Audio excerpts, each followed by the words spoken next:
Our first panel this morning is the theme of sustainable environments. But before I introduce the panelists, we welcome audience engagement. So I'd encourage you all again to use the Q&A function, ideally identifying yourself so we can give you a shout out for the conference, but also for a wider audience participation in social media, please do use hashtag BFDC21. So introducing our panelists, Tavish Scott's Chief Executive of Salmon Scotland, known prior to this month as the Scottish Salmon Producers Organisation, representing Scotland's salmon producers. Tavish previously was Head of External Affairs for Scottish Rugby to 2019 to 2020, and MSP for Shetland, 1999 to 2019. He served as a government minister in various portfolios, held various parliamentary positions, and is a former leader of the Scottish Liberal Democrats. Tavish is a non-executive director of Shetland Space Centre and is on the board of Castle Rock Edinburgh Housing Association, part of the UK-wide People for Places group, and a visiting professor for the Aberdeen Business School at Robert Gordon University. Tavish has an honours degree in business management from Napier, Edinburgh University. Moving from sea and space to land, Ian Miller is co-founder of the Scottish Bee Company, a purpose-driven business which supports the pollinator population through the sale of premium honeys. The Scottish Bee Company invests in bees and beekeepers, providing commercial scale and routes to market for beekeepers capable of sustainably increasing their colonies. They sell the resulting honey in premium retailers with proceeds reinvested in education, wild pollinators and bees. Their flagship Heather Honey won the top Platinum Award at the London International Honey Awards and was the first product to achieve the BSI Kite mark for food assurance. Tavish, I'm going to start with you if I may, but can I pick up on what James said regarding the recovery of the salmon industry? We know that your exports fell in 2020 by 23%. How has this year been so far? Well, morning, Eric, and very nice to join this event today. Yeah, James was right. The recovery has been significant in 2021. What, of course, we saw through this whole COVID period, did we not, is the way in which we all bought food as consumers changing. And the impact on the hospitality sector has been enormous, not just here in the UK, but right across Europe as well, indeed the world. But that did mean, in terms of buying protein, that more of us bought it for home consumption. By definition, that's the changing nature of behaviour that we all went through. So what that really meant in terms of both UK domestic demand for salmon and principally for European demand was a rising graph. So we were able to turn around the change in the numbers, in volume numbers, to see a rise through 2021. And again, to James's point, despite the, well, I'll use the word hiccup, one could use stronger language, but the hiccup of Brexit in terms of the complexity of export into Europe, France remains the biggest export market for salmon in the world. The French consumer can't get enough of quality Scottish salmon, and that was reflected in those sales figures. So yes, Eric, a strong performance in 2021, and what we will expect in 2022 and probably more likely into 2023 will be an increasing focus on longer haul markets, because those became difficult simply because there weren't very many wide-body jets leaving Heathrow. That whole airline sector was put under the same pressure by the COVID pandemic around the world as the rest. So that's returning. We saw flights starting back to the United States just this past few days. Long-haul flights into the west coast of the States, particularly to Asia and to China, will all help our businesses look for export opportunities and to rebuild some markets that were challenging because of more because of the logistics, to your point, Eric, than maybe the consumer's demand. And as that reestablishes itself, then it looks a very strong period over the next 5 years. Brings us on to, of course, the whole sustainability of transport, the whole sustainability of long-haul transport, but those are different issues which we are addressing as well with other colleagues across the food and drink industry. Thanks, Tavish. Well, you've perfectly introduced the subject of sustainability, and we really want to talk about your organisation's sustainability charter. Salmon production in Scotland's been on a journey, enormous growth and popularity in the last few decades, but more recently there have been some challenges around farming methods. How does last year's launch of the industry's sustainability charter fit around that? I was intrigued to know whether you were being proactive or reactive with that charter.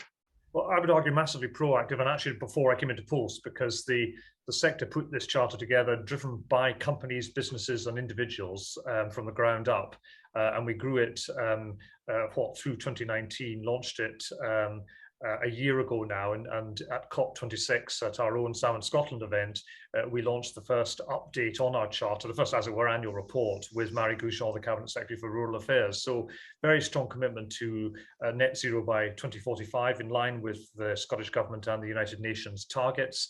And as James Withers absolutely correctly said, this is not playing at it. This is serious stuff. This is core business now for our companies. And I think we might get onto the supply chain, but I think the really striking side of this for me looking at it is not just the major salmon producing companies who have significant resources to put into this and are so doing, but the supply chain. We have 3,500 supply chain businesses in every part of Scotland, and they're part of this journey as well. And I think, as Christine and James were discussing earlier on, that's a very significant challenge as well. It's the small businesses that we need to help with that too. One other point, if I may, Eric, on this. I mean, just today, there's a report out today from Food Compass, which is basically scientists and nutritionists in the US who've produced basically they rank healthy foods, and they've done 3 years of work, over 8,000 foods and drinks, using 54 different attributes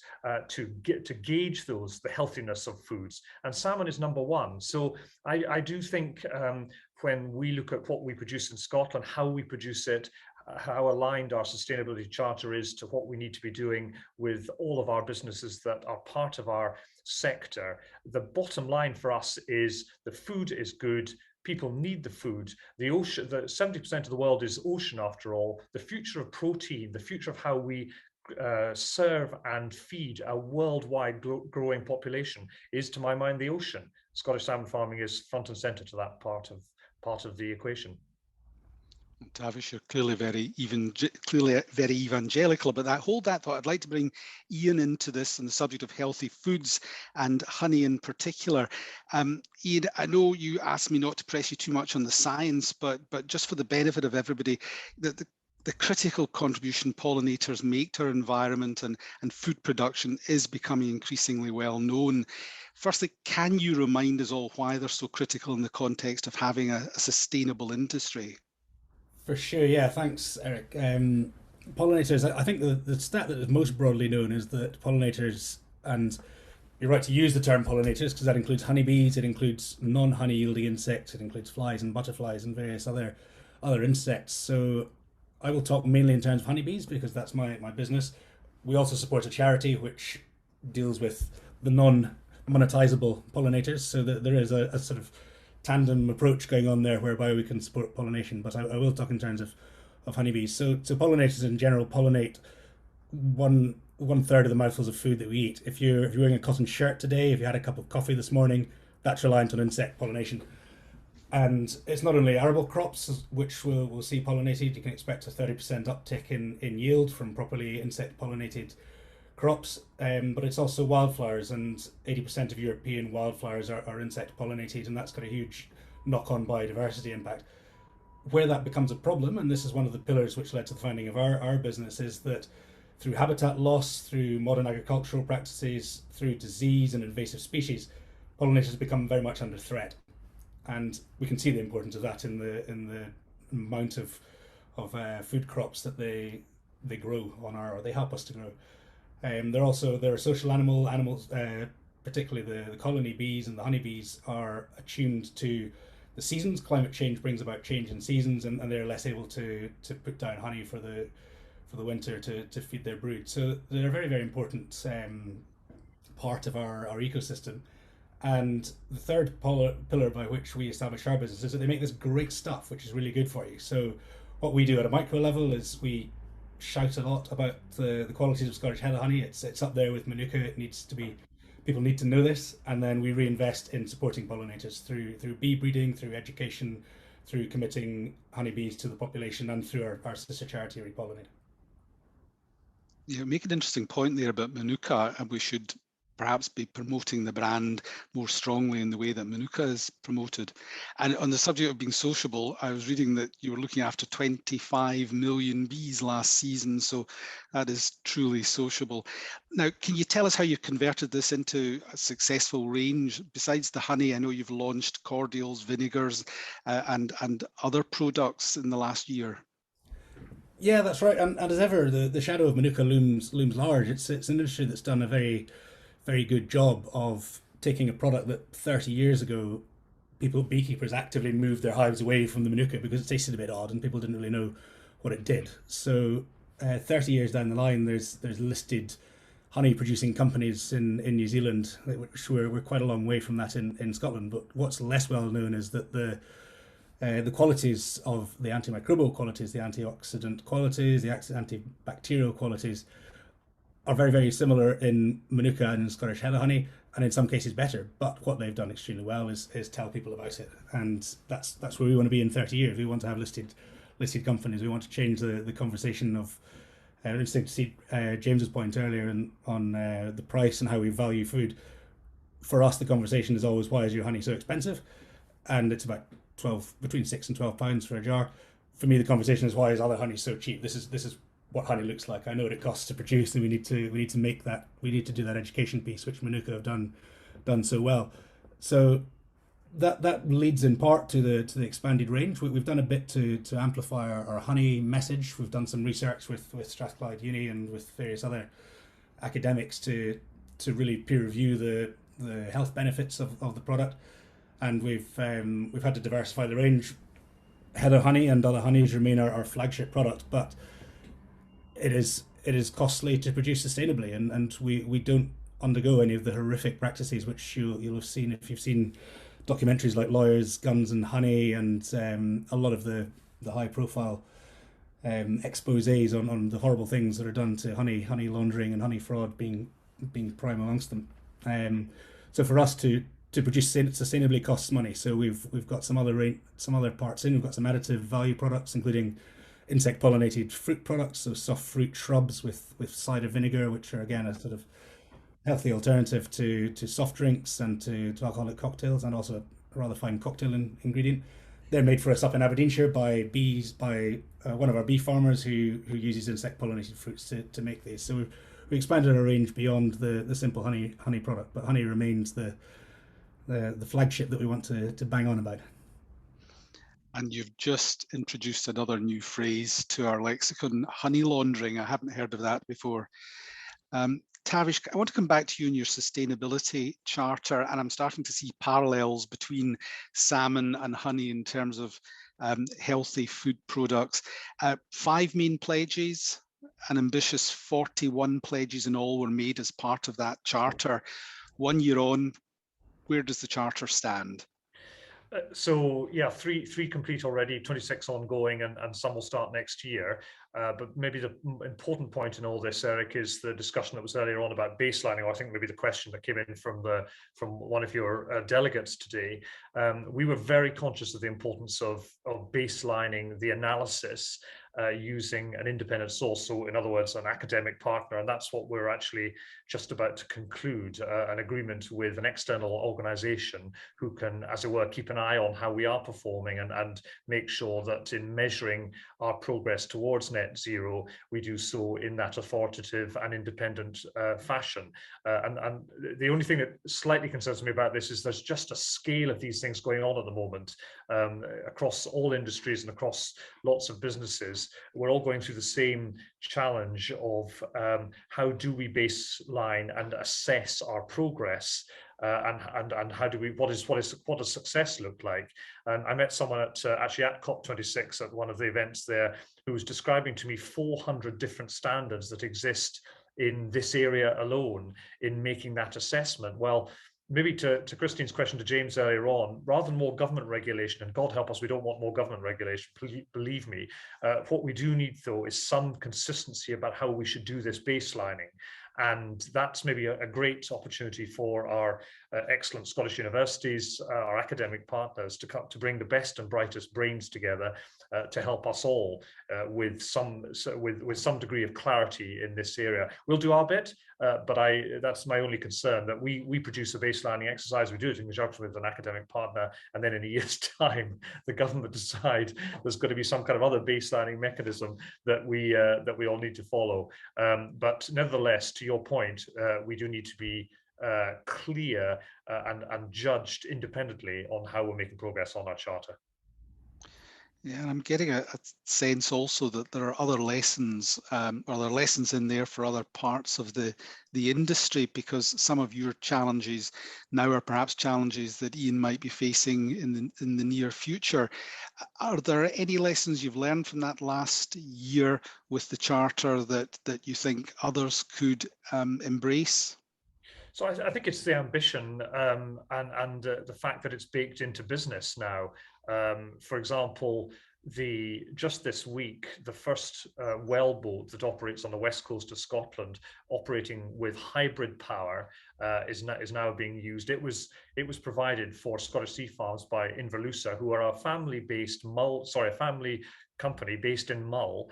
They had the vessel built in Norway, which in itself is a little bit worrying, because we'd like some of these things to be done in Scotland, but actually our Scottish businesses and yards maybe not quite ready yet in that marketplace.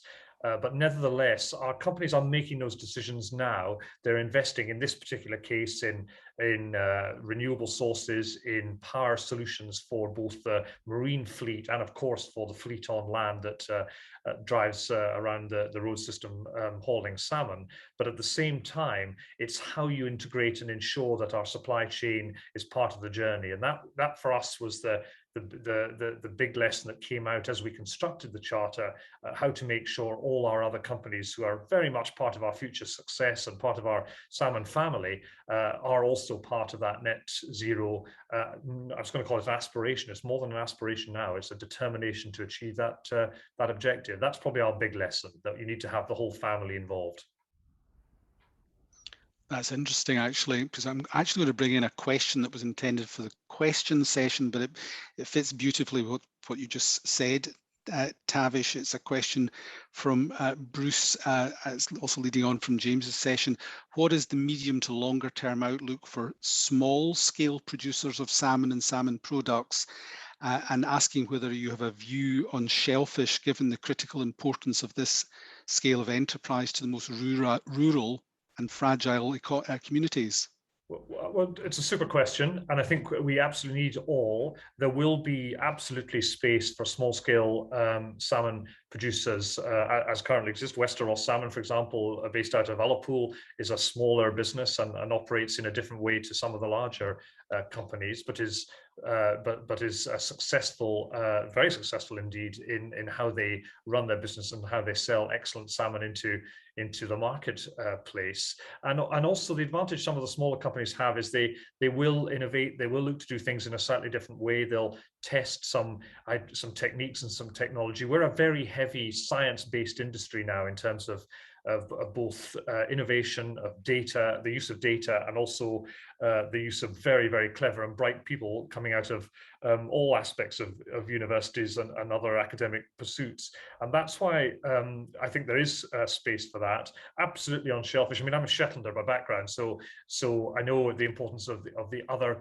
component parts of the marine industries to provide a diversified approach, both in a marine area and the importance of those businesses working together in that marine environment and recognizing the importance of that pristine environment of what they sell.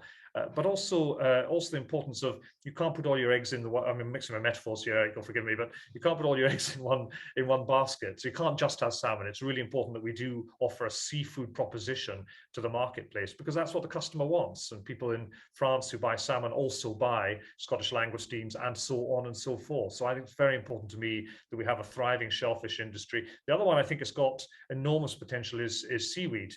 And there's a lot of work now going on. I was at SAMS across St Stephenage the other day, and they're looking at commercial trials now of seaweed and multiple point what you would use seaweed for. Everything from a component part of how we feed our fish to lots of other commercial applications. Potentially very exciting industry for Scotland. So I think there's lots to happen in the marine environment that is consistent with a pristine marine environment, and the two areas that you've highlighted today are absolutely part of that. Thank you, Tavish. Ian, can I come back to you? We're going to be hearing from George Kyle on bees in the context of cider production, but I want to address a particular point that I know you've made, which is the disconnect between supporting the protection of bees and other pollinators with, on the one hand, a lot of, for example, businesses have hives on their factory roofs, but on the other hand, on a greater scale, government and pan-industry support is needed. You've spoken about the connection with land ownership in relation to funding. How can we deal with this? How can we address this? And how can we make the support more embedded in our infrastructure? Yeah, it's a great question. The fundamental land ownership point in terms of the bee farming industry is that there, unlike a lot of other agriculture, there is next to no subsidy because there is no land ownership or access, and that's because bees pollinate other people's land. So to have one beehive, you need about a square foot of land to put it on, and then it goes and pollinates other people's land. What that means in its practical effect is that the industry in Scotland is very, very small and very fragmented. It's often a second career. It means that if you are a competent commercial scale beekeeper and you know you have the knowledge to sustainably increase to a couple of hundred hives, say, you're probably not going to do so as your main source of income, because your assets can fly away overnight or they can die and no one's going to help you. There's no safety net there in the way there is in other parts of industry. That's part of what we do, is we wear that capital risk to a certain extent as a business, and in doing so we allow smaller producers to scale up, and in doing so that means that you have people who have you're able to get into the sort of mindset and the processes and systems of the people who are putting down the pollinators. You're able to then control the forage competition. You're able to control the standards that the beekeeping is done to. We looked for a while at the model of sort of factory roofs, which is a good one, and it does increase pollination. What it looked to like us was just a bit bitty, because you had no real control over where you were going to get customers in. You're doing a lot of travel to get to different locations, and purely from a sort of purpose-driven business point of view, it was in the too difficult to do properly camp. I mean, it's the sort of risk assessment and the level of personnel risk involved was something I didn't want to go anywhere near. It's a nice model, but in terms of pollination, we figured it was much easier to have clusters which we could control the systems and have it done on terms which would sustainably increase pollination numbers, and there was no support to do that. So fortunately I hear myself saying that we stepped into an area where there was no support, and people were terrified because the business was so risky, and that does keep me awake at night to a certain extent. But I'm comforted by the work that James and a lot of everyone else, a lot of people all on the call here have done to really amplify Scotland's brand overseas, to really create a provenance food market. And we trade a lot on that. We hang on the coattails of Scotch whisky, and thank you, Tavish, on salmon for the Scottish provenance message, and we're confident there's a market there. So by letting the beekeepers do what they're good at, we'll take it to market and deal with the sort of tawdry commercial stuff, and on that we will deal with a really premium Scottish product. Yeah, but there's a cruel irony, isn't there, that something that's so critical to the food chain you describe as being a second career for most. That's it, and it's critical to food security. It's something that in the continent it's looked on in the same way as other forms of agriculture. I mean, the arable pollination point alone, I think I mentioned the 30% uplift which you can create in yields. I mean, that's got a huge benefit in terms of land use, in terms of pesticide production, various other ecosystem biodiversity impacts, and it's kind of left to fend for itself. Yeah. Tavish, back to you. The aim of your industry is to be net zero by 2045. What's next on the path towards achieving that? And I guess a supplementary question would be, has anything changed post COP26 in relation to those targets? Very good point about COP. I mean, I don't think COP moved the dial in terms of how we see it. It was the big picture of progress, glacial or otherwise, depending on your point of view, towards the world accepting its responsibilities towards the environment. What I do think came out of COP is again that point about we've got a growing world population. There's no sign of that slowing down. That world needs to be fed. How do we feed it in a sustainable way, or in maybe a more sustainable way than we have in the past? And that does have some lessons for the salmon sector, not so much in Scotland but worldwide, because what there has been is a heap of private equity money chasing around protein production around the world. And what has been interesting in that has been a move in some places, led principally in Miami for obvious reasons to do with simple scale of population, to put some of these to put what traditionally was grown in the sea on land. The jury is out as to whether that production mechanism will work. And one of the aspects to it that has been challenging at best is their energy use. So obviously it doesn't, when you grow fish in the sea, in a sea pen, the energy is the fish themselves swimming around that sea pen in the rising and falling waters. When you grow them, when you put fish on a big tank on land in Miami, then you've got to use a huge amount of energy in order to keep them basically healthy. So that form of production is being looked at there, and is certainly being looked at in China and looked in the Far East and so on and so forth. I'm not convinced the technology will work, but if they throw enough money at it, sure, something is going to work. And the big question for us in that wider context is that a challenge for us, or is that an opportunity? We'll never do that in Scotland, because why would you? We can produce a premium product in the marine environment, and that's what we should do. But if the sector is worldwide is about producing food for huge population centres, then the market will deliver some different ways of doing that we have yet to see. So I think that's my takeaway from COP, that actually worldwide population rising, ever increasing need for protein, and how do we then be part of the solution to providing that? I'm very comfortable that we will be, but there'll certainly be some, shall we say, thoughtful challenges in that space, probably over the next 15 years or so. I'm going to come back to you during the Q&A, Tavish, and that private equity point that you raised. Ian, coming back to sustainable environment, I've decided that you're going to be our sort of leader in terms of small businesses showing the way. You've had a head start just by dint of the space that you're in. What would your advice be to other businesses pursuing more sustainable goals? You're right, we have had a head start, and I do consider myself fortunate that I've not really had to make decisions as to whether to do the right thing or not, because we set out, I mean, it was an intentional outcome. The genesis of our business was in the Profits with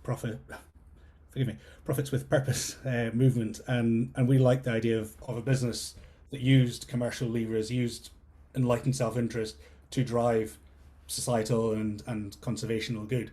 So we set it up with the precise intention that doing well and making money be completely indivisible. So I've been relatively fortunate that I've never had to think about whether I should close an open cast mine that's still making me money, and those conversations don't tend to come across my desk by design. If they did, I think anything, particularly in food and drink, we have a consumer outlook. I don't think the days are still with us where you can afford to not do this stuff. I mean, I think the tenor of this morning's conversation has been along the lines that this is no longer a fluffy PR thing. It needs to be making genuine, meaningful change. And if you're interested in attracting consumers, particularly millennial consumers, and the growing market which buys on the basis of this story and this production methods and systems, it needs to be done, and you need to make these conversations. There are very, very few businesses left who can afford to ignore this, and I don't think I don't think their time is long. Thanks, Ian. We're going to move into the Q&A session, and I can't contain my question any further. Tavish, you mentioned P&E, and it set me thinking about your members and their ownership profile. Do you think there might be PE, and we're not always talking about change of ownership, sometimes it's actually growth capital as well. Mm-hmm. Do you think there's space in the salmon industry in Scotland for private equity? So I suppose that's about new entrants to the sector, and there is one company at the moment who've got some live applications to begin a new business. They're going through the consenting process with the regulators in Scotland, and they have an open call for private equity investment at this time. And the startup costs are considerable to a salmon business now. The process takes, frankly, too long. That's what we're hoping to see reform on through the government next year. It can take up to 5 years to put a farm in place, which contrasts very badly with Norway, our main competitor in international terms. So we're seeing a little bit of that, Eric, right now. Whether we're going to see more of it, I think, it does hugely depend next year, because what the Scottish Government have helpfully said is they plan a 2022 aquaculture vision for the sector. So it kind of covers your points that you were making earlier on about the shellfish, seafood, mussels, and of course salmon. So the whole cross section of the sector that we are part of. And that why I think that's important is because, by definition, if government set out a clear strategic objective in terms of our sustainable growth, then that gives confidence in the marketplace, and at the same time it can provide for reform around how we would take forward innovation, how we take forward our strategic partnerships with the academic world in Scotland, and how then we can develop the sector. So I think next year is very, very significant for us, both in terms of regulatory reform and in terms of that aquaculture vision, both things that we very strongly support and welcome, and very pleased the government, Scottish Government, are making progress on, and they will dictate, to your question, I think, future investment patterns here in Scotland. The brutal reality is we don't do it here in Scotland, it'll happen elsewhere. And that's always been my challenge to the Scottish Government, that if you don't give us the, as it were, the space to sustainably grow, to do it properly, to do it correctly, to do it in a absolutely transparent fashion, and of course to be properly regulated on it as well. Our industry, of course, should be regulated, and very much is. Then what will happen is Norway will increase their production. The Faroe is already a very, very successful group of islands in terms of exporting salmon around the world. Chile is enormous in terms of production into North America, for example. Scotland needs to be part of that. It's very, very much Ian's point. We're all, as it were, using the Scottish brand. We're, I think, very collective around that. And I think Scottish Food and Drink and James are brilliant at how he leads that. We can do more as part of that, but we need a wee bit of help from the government just to make the big step forward in over the next, say, 5 years. Thanks, Tavish. We have a question here from Clive Phillips that you heard Christine previously say that Clive, one of our partners, is a farmer. This is coming from a lamb farmer, but he has a keen interest, it would seem, in fish farming as well. Salmon seems the obvious fish to farm now, but in the early days of aquaculture in Scotland, salmon was selected from a number of species trialled. Does Tavish see potential in Scotland to revisit that and potentially add other species to mainstream aquaculture in Scotland? And does he see potential for other production systems, such as sea ranching? So those are great questions from Clive. I mean, I should say quickly that I'm from a family farm at home in Shetland, and my daughter now runs it. So I spend the whole of May lambing, and I'm very familiar with those just delightful challenges on wet mornings at 4 o'clock and all that. But we had cod farming in Shetland going back, let me try and remember when that was. I'm going to say 15 years ago now, and we couldn't make the business who ran it couldn't make the economics work. Brilliant product, very successful in terms of animal husbandry, but it just did the numbers just didn't stack up to make it a commercial reality, and it was quite small scale, and there were questions about scale and so on and so forth. So can we try and farm successfully other products? So we can, but I do think climate change is playing a role here. We've got some Scottish supply chain businesses now, for example, providing sea pens and other aquaculture kit for example, the Canary Islands, where they are successfully farming or successfully harvesting sea bass and other products. Now, the seas are by definition warmer the further south you go, and there's no question that we are seeing a change in sea temperatures, and many scientists will give you chapter and verse on this in the context of the timelines and the data sets that need to illustrate the change.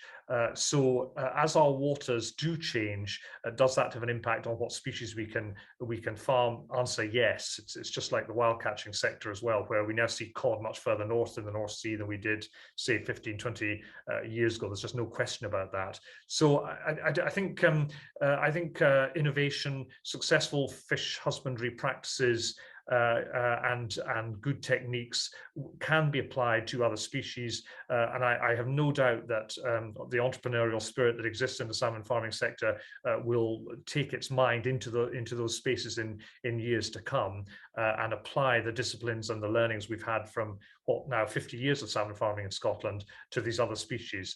The factor that's important may be water temperature. Thank you, Tavish. Tavish, I'm acutely aware of the fact you have another commitment. I'm going to bring the panel session to a close with thanks to you both. And I'll hand over now to Christine for the second panel session.